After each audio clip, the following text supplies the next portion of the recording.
information qui te copie à temps réel. Boyebake, yangonde ezali charge oyo, Mbonda Ekolo, magazine d'actualité eza. Pona kopesa esengo na bandeko oba mesana kolanda biso. Mbote Kinshasa, mbote Congo Brazzaville, mbote bandeko oba na Congo central, et partout dans la province de Kola Chopo, topé la grande bande nous pense que bo pesa confiance de fidélité ya kolanda biso. Tofongoli édition la biso ya mokolelo la rentrée parlementaire et salami kitoko. Kuna na Sénat pe na chambre basse ya parlement ba détail boko zo na ba édition la biso ekoya mais bozona ndu ba vidéo to ba image oyo.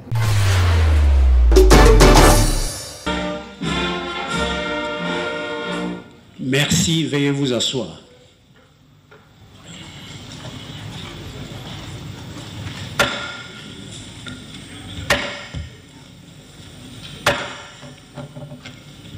La séance est ouverte.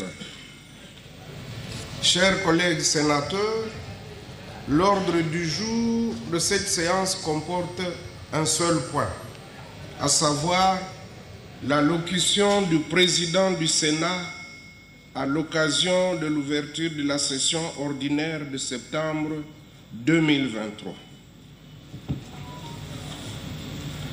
Honorable président de la... Boye Baké Denis Kadima, président Séni Azako Conté, qu'on publie liste électeur le 20 septembre 2023. Image pe commentaire. Deko ya Congo, Boye Baké Séni Azaka Kako Bongama, pour qu'on publie la liste électeur le 20 septembre, na ba antenne nyoso oyo ezeko palangana à la bout de moitié du Congo Mobimba, la cadre de l'élection générale. Il y a le 20 décembre 2023. Koutou, Boye Baké, président Séni, Mwanamboka Denis Kadima, Asala qui visite la Centre national de traitement à Séni. Asala qui assiste la secrétaire exécutive nationale adjointe à Séni. Penaba directeur Missoussou à Séni. Numéro 1 Séni, à Kenaki Kotala. Évolution à Moussala, Nenge Ezakoleka. Et surtout que, électeur, Kozala urne le 20 décembre. La visite, Wana, Boye Baké, patron à Séni, Azoki information. Dengeni ni Moussala et Kotambola. Donc, mingi, qu'on constitue Bakoli par antenne, et si ka liste et qu'on a affiché pour électeur, banda komona. Na malobana alobike, mibeko topé la loi, et ça obligé à publier liste électeur yango, et sali ke, ala de la bien dengue équipe naye, baza kobonga mapo, bato sa mibeko ya mboka. Tousi à Denis Kadima, et ça que, le 20 septembre 2023, Bazala déjà na balise oyo eza affiché na ba antenne pe na internet. Avantage ya Moussala oyo baza kosala eza probiso nyoso. Tozo moyen ko vérifier soki elongi, to kombo, to pe identité eza malamu. Soki eza bongo te ekosenga basala connexion po nyoso oyo ekosalema ezala kitoko. Ya koyeba eza ke misala oyo ezali kosalema ekosala bongo pendant 30 jours avant de publier liste définitive ya ba électeur oyo. Par contre, participer à ma vote, il y a décembre 2023. Bissombonda Ekolo, tu betika mon appel de l'union sur Elega Kitoko. Et si Kali 25 jours pour Séni a clôturé pour réceptionner ma candidat à la présidentielle de décembre 2023. Opposant Martin Fayoulou, peuple position nayo. Monnaie Congo, Boye Baké, le 1er septembre, ma candidat. Il y a présidentiel, les gens qui ont déposé le dossier à Bango. Ma solo yango et kozalati le 8 octobre. Ma candidature à Bango et kozala traité pour valider yango pe avant de commencer le 15 novembre. Tokoye déjà comme candidat oyo baza koluka kokoma président de la République à la RD Congo. Ya koyeba ezake soki Séni a respecté chronogramme là donc le 20 décembre bisotu tokozala ba urne pour voter. Soki mituna ezate et pas ya Moïse Katumbi Chapwe. Okise bata ponyo Délice Sanga po bango déjà position ici et banike bakondongwana le 20 décembre la Félix Tshisekedi OP à sa candidat à sa propre succession. Ezandenge mokote na Martin Fayoulou oyo jusque là Molini eza makasi pour la candidature nae. La conférence de presse oyo a salisaka le 19 juin président décidé à la position moko na Joseph Kabila Kabange na FCC que bakozalate na processus électoral oyo. Baboyi kokota masolo po baza kosenga audit électoral indépendant ezala. Contrairement à trio Katumbi, Matapo Nyope, Delis Sanga. Malgré baza ko accusé processus électoral, mais basa la kati ya masolo po baboy continuer la flexion Mbo Sekedi boulevard. Pona Martin Fayulu, boye bake aza koloba, ba condition eza kitoko te, pona kozoma élection libre, crédible et transparente. Donc pona ye, il faut koyeba koboya soki eza likambo ya koboya. Pona ye, avant akoza ba processus oyo, il faut qu'on revoie fichier P et ça audité la cabinet moko indépendant. Martin Fayulu, azako tu kosenga, la ba gouvernement amia République démocratique du Congo, ba kota makambo oyo pour solution ezoma. Soki esalamité, ba boya kondima gouvernement oyo ekobima. Déjà kutu, azako boya, ba ndima ba résultat oyo ekobima la processus électoral oyo, ye azako accusé na ba irrégularité. Yako kamwa ezake mikolo oyo, ba rimera eza déjà kobeta mbonda pour la candidature ya dernière minute. Toyebite, motula ezali, est-ce que ezali ya solo to ya lokuta? Ba source misusu ezako lobake, Fayulu aza déjà prêt. Ya ko déposé candidature na ye. La conférence de presse oyo asalisaka na mois de juillet. Fayulu apesaka version kolobake. Aboyi ba élection te. Aza pour la élection mais à condition fichier électoral est à la revue. Pour le Congolais ebele, gonga vérité et coquille. Pe il faut Fayulu azala clair. Ya kopé sa position na ye. Soki a cause la tote na ba élection. Na situation oyo to salango sikoyo. Fayulu il faut oyebake kokota na ba élection et consiste à ba débat oyo et sali processus électoral. Mais yebake kobo ya kozala et kozala ba risque ya kozala libande jeu politique pendant 5 ans et surtout que soki seni a organiser ba élection salami kitoko. Ya koyeba makasi ezake bazalaka candidat pour okobaka président de la République. Mais mingi pe ezalaka polobi o pese la scène politique ya nyoso oyo ezakoleka na mboka. Awa biso bonda ekolo to fingi moto moko te mais boyeba ke mingi pe kuna bazalika ba candidat moko ya témoignage. Mais ya koyeba pour la Martin Fayulu vérité ezase moko Fayulu aza un vrai candidat populaire na Grand Bandundu pe la Kinshasa mais asi abungisi ba force nyoso oyo ezalaki ko soutenir rien en 2018. Ya mingi boye ba pele susuke azali moko ya ba rare politicien oyo RDC Mobimba bakoki koyoka ye. Mwana mboka Martin Fayulu yebela pe sa position po population bakoma na kimia pe ya koyeba soki ya solo kozala to okozala te. Yango biso to betisi kaka mbonda. Ba milita ya parti ya Jean-Marc Kabund bazako beta mbonda ke régime en place inde esali ke ba condamné mwana mboka Jean-Marc Kabund na 7 ans de prison. Tolanda bango na image pe commentaire oyo.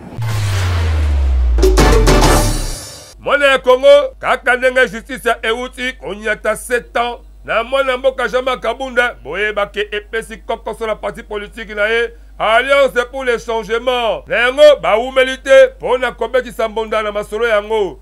Ya koyeba ezake ba wuti kosala déclaration moko signé la secrétaire général na bango mwana mboka Beli Mutono oyo pona bango baza ko accuser condamnation wala ke ezande régime en place ya mwana mboka Félix Tshisekedi ne basali masolo na justice na esprit ya ko éliminer leader na bango la course ya présidentielle ya 2023 baza beli susu kobeta mbondake pouvoir en place azu appareil judiciaire en otage pe nyonso esalemaka selon bango na nyonso boyebake bakani kosala ba manifestation ya makasi pe basengle ba militant na bango bazala mobiliser pe vigilant biso mbonda ekolo tokosengaka kimia ezala pe totike la justice charge na ye po asala musala ya kitoko po justice balonga nde etombolaka mboka yango tobetisi kaka mbonda olingi otikala ba souvenir ya kitoko na cadre ba reportage ozali kosala tope eleka na télévision Kima mango na monda école agence pokuna ba reporter baza ba professionnel pe ba kopé son souvenir ya malonga.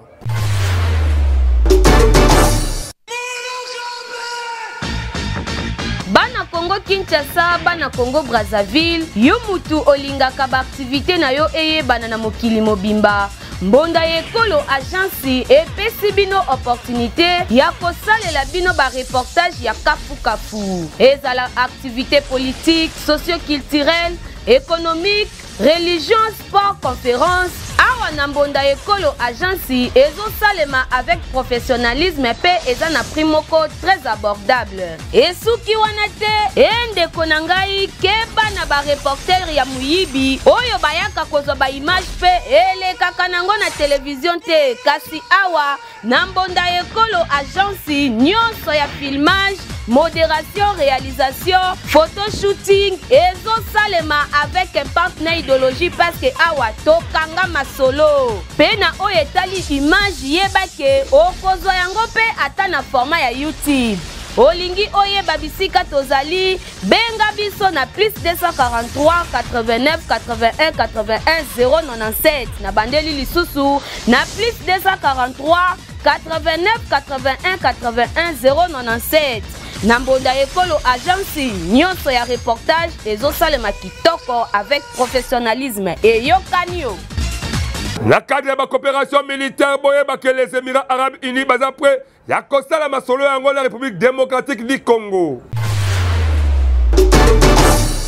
Mwana Congo, que 20e la défense nationale un pays ancien combattant, Mwana Mboka Jaber Bemba a échangé qui na ambassadeur Émirats Arabes Unis, Mukola jeudi 14 septembre, à Wanaki Tassa, Al-Barouini, Oyo Aza diplomate ya Émirats Unis, Ayagi Kotika la Jaber Bemba, invitation pour Azala na 18e édition ya salon de Dubaï 2023 oyo ekozala na mois ya novembre. Liboso ya presse abeti simbondake ayaki spécialement kokutana na VPM ya défense po apesa invitation oyo euti epai ya vice-président ya Émirats Arabes Unis ministre de défense na bango de asengi ya biso pe azala salon aéronautique oyo ekozala organisé na mois ya novembre. Abakisi ke ezala ba relation kitoko na plan ya coopération militaire entre les Émirats Arabes Unis dans le gouvernement congolais. Kudu, Basololi Kitoko, dans le domaine wana. Basololi Pe, dans le service national. Basololi Pe, pour la formation, encadrement et jeunesse. Donc, coopération Eza Kitoko. Asuki Sina Golobake, Émirats Arabes Unis, Bazan déterminé, Yako Sagisa coopération RDC et les gars Kitoko. Nyoso Oyo, et c'est quand on a Lugake, Basololi la sécurité, Eza la Kitoko, partout awa, le territoire national, Yangobiso. Betika Kambonda. La province ya Chopo boye bakeba étudiant baza contre ba changement ya ba comité de gestion na bango na image pe commentaire. Mwana Congo boye bakeba mise en place oya sika na ba institution académique na sika ka SPC ba étudiante. Tomona kinenge ba étudiant institut supérieur de commerce ISC denge ba sengaki bazongisela bango ancien comité de gestion. Tout oyo Institut supérieur pédagogique ISP Kisangani, la province de Chopo, Bango pe Batomboki. Bazako exige retour ya ancien directeur général de Bango, Isaac Bandombele. Oyo lelo a remplacé la Mwana Mboka Jacques Lufemba Oyo. Azalaka DG na Institut supérieur de commerce de Kisangani. La Kanawana, boye baki batumba pune. La nzela ya kokende na ISP Kisangani, na rond-point à Sekis. Situation Oyo et bebisaki circulation, la boulevard du 30 juin qui vient et Kokota. Suite à intervention de la police. La cadre de rappel, depuis le 8 septembre, les ministres enseignement supérieur et universitaire, Mwana Mboka Moïno Zangi, a Bimisa arrêté, mon point de nomination, il y a un nouveau directeur général, il y a un membre du comité de gestion, de ISP Kisangani. Masole yango, n'indikaka eke kitoko tepo, étudiant ma sépélité, et pécide des zones de Mabé.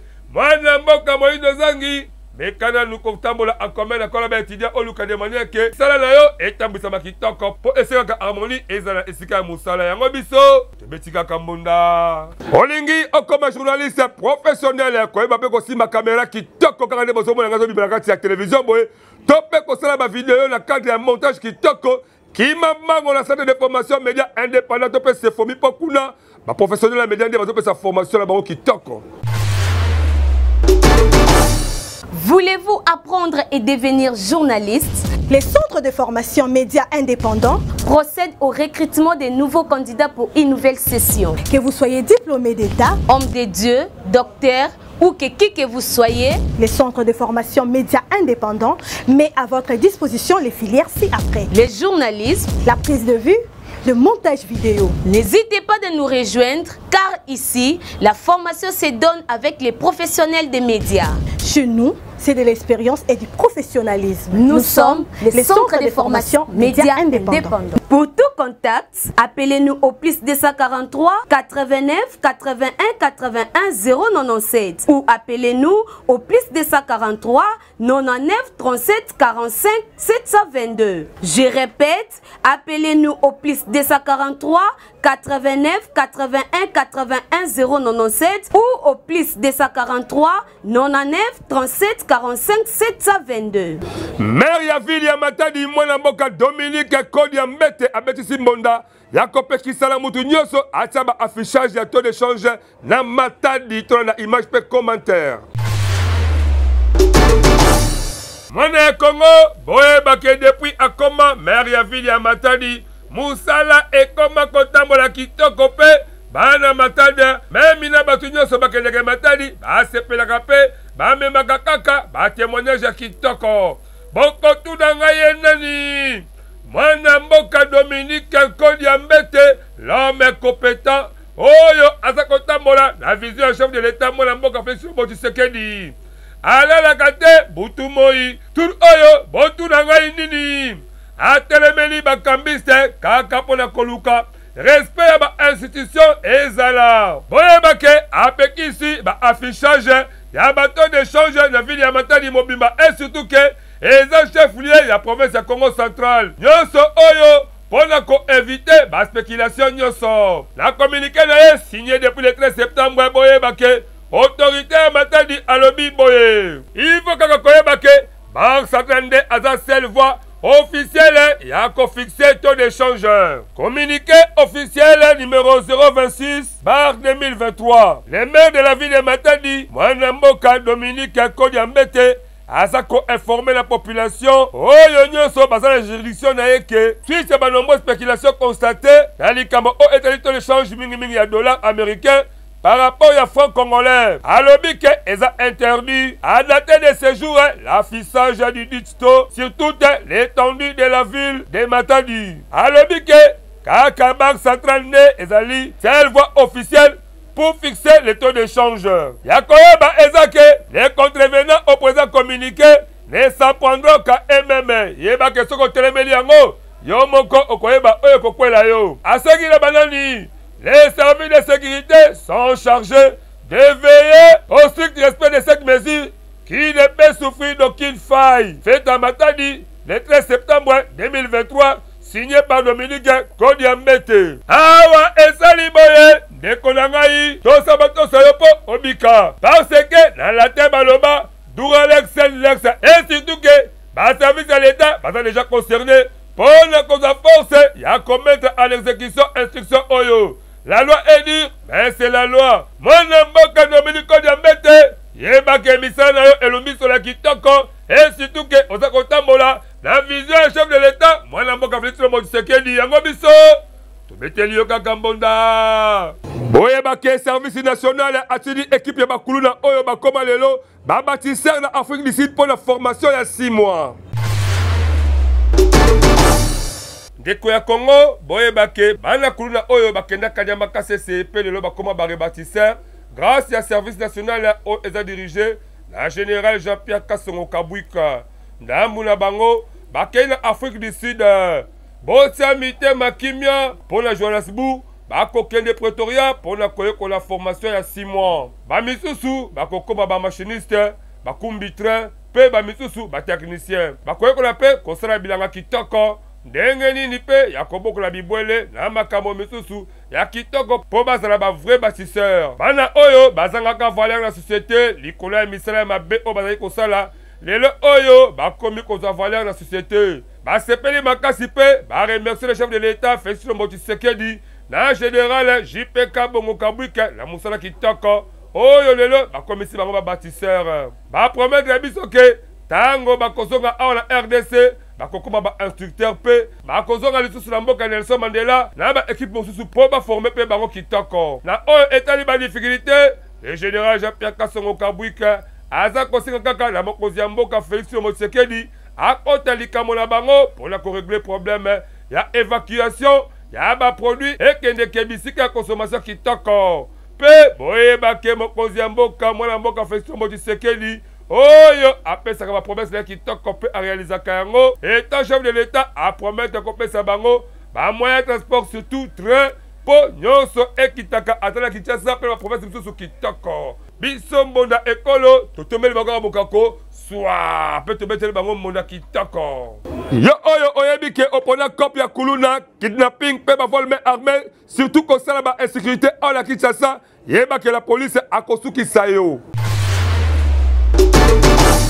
Seko na ngai, yo mutu omesana na misala mabe, ya kikuluna, ba kidnapping, okoma kaka na opération konyoko la bana Kinshasa, yeba ke no 9 jours eza yo pe, 100e jour de eza l'état pour yende azanzambe awa na se ya moi. Oyeba ke la parade oyo commissaire divisionnaire adjoint, mwana mboka Blaise Mbula Kilimbalimba asalisaki, na terrain flamboyant kuna na Gombe apesi ordre, ya kokotisa kimia partout, Awa na Kinshasa, ya qu'on déploie depuis mercredi 13 septembre, unité spéciale la police pour la côté sécurité et là partout, surtout dans la zone rouge, oyo est réputé la Kinshasa.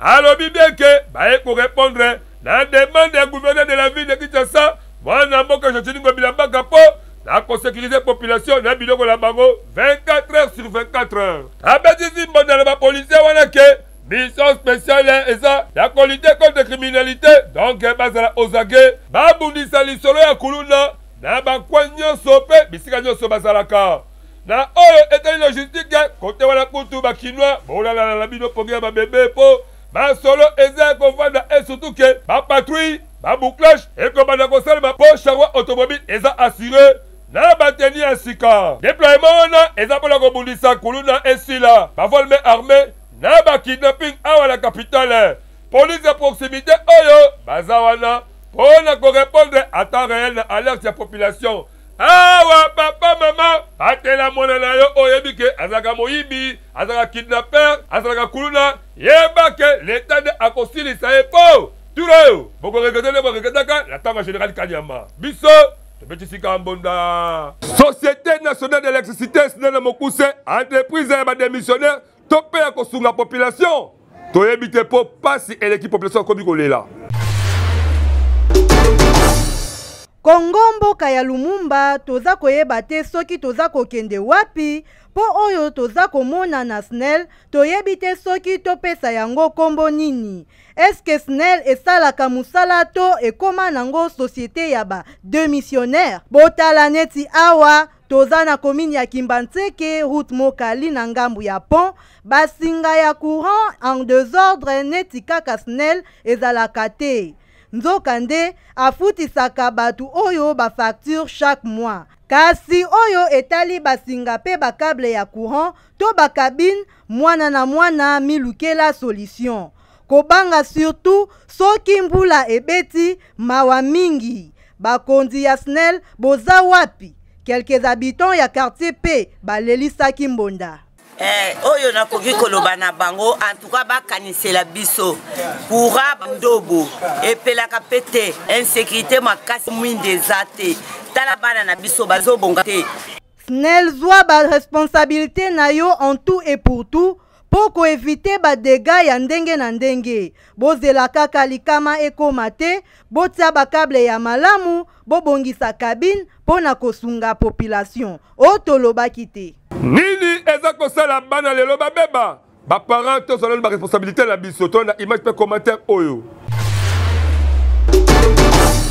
Kobota elengi kaka ndenge balobaka na Kinshasa kasi kobokola ezalaka pe pas lelo tokoma komona ba parents mingi bakoma ko négliger bana na bango toyebaka te responsabilité na bango ezalaka nini lelo tokoma komona ba jeune belé bakoma komipesa na ba bombe bakoma komipesa na ba drogue bakoma komipesa na masanga na kindumba na moyibi kasi soko tuni bango okomona ke bana wana bazalaka na ba parents na bango nini yango esala que ba se retrouver na balabala boyo kandenge ba para mosusu balobaki bon oni il y a d'autres parents au bazar ba irresponsable ya bineka via masanga via basi bazar ba para mosusu makoki zati bazar para mosusu mimi utana base za éducation tant yo parents zo éduquer moi na yo na ndako na ndenge singeli je ne pense pas aux na ba posa wana ba camarades d'éducation aux na ndako akenda ailleurs alors ça toujours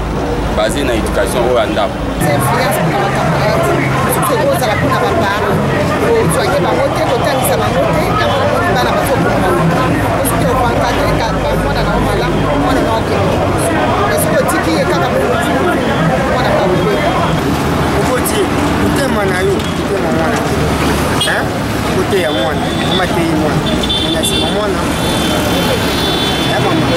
singa mama mwana motema nyeza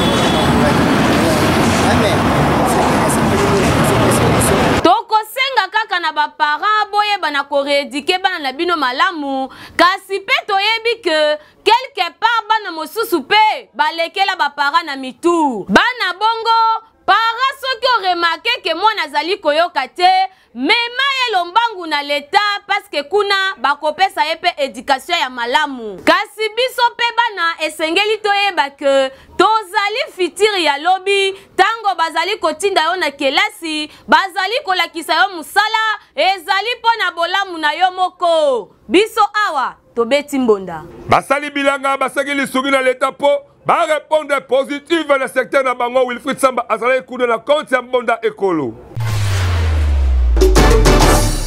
Travaillez, prenez de la peine. Lokola yemoko nzambe aloba na elanga ya Eden, vous mangerez de tout ce qui est vert. Légumes ezali très important na santé ya tout être humain parce que ezali na ba vitamine ebele. Awa tozali na komini ya Kimbantseke bilanga monene oyo bozali komona ezali pona kosunga population. Kasi ba matériel ya utilisation ya malonga ezali te. Selon basali bilanga oyo pasi kaka pona bazosalela nyonso na maboko.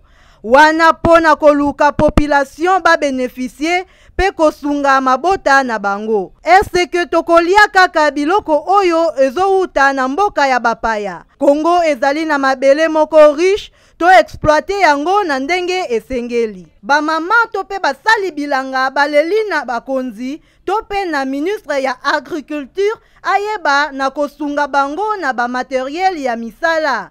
Bapau, machette, Congo tope bisaleli misusu. Po nyonso wana ezali kaka na intérêt ya bato nyonso.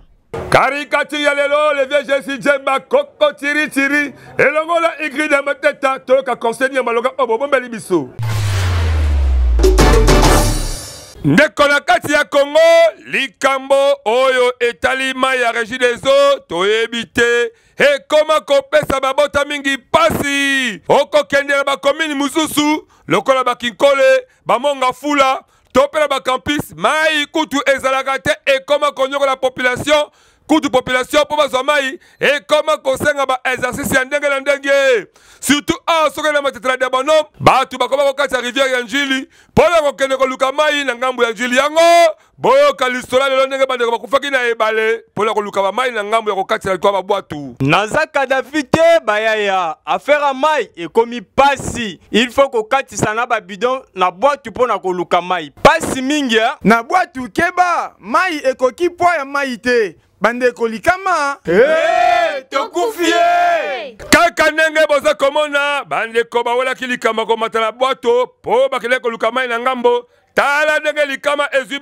bango tuna mayo chubu bazini na bwatu yango les petits mikendo depa et pas les grands maîtres pour les vetirinde apesaka maele parce que asa mokoza sagesse yoka ndenge ezoleka vetiri pona kaka koluka mai likama ezwi bandeko oyo pasi ave les vetiri pe na ngambo na ye eta mokonzi eta mokolo sagesse yoka réponse na ye tozo kopona likambo oyo te petit pasi ya mai ezalaka kasi ya mbala oyo pardon pona nini boyeko chef de l'état to gouvernement botela no likambo oyo esali pasi komona kaka pona likambo ya régie des eaux bandeko kozanga mai bakoma kokatisa bibale mpona koluka mai yango tokosenga na régie des eaux musala mpe ekoma kitoko tala mpe likambo bandeko oyo basanga bamai bandeko misusu kutu basala barobine me barobine ekoma nango kaka baéchantillon ya boye esali mabe na ebele bibale oyo tolaka na Congo tokelelaka mai tala bandeko bakufi sonia bobokisa mpe bisala binoko tala ndenge tokomi na suka édition na biso ya mokolo lelo merci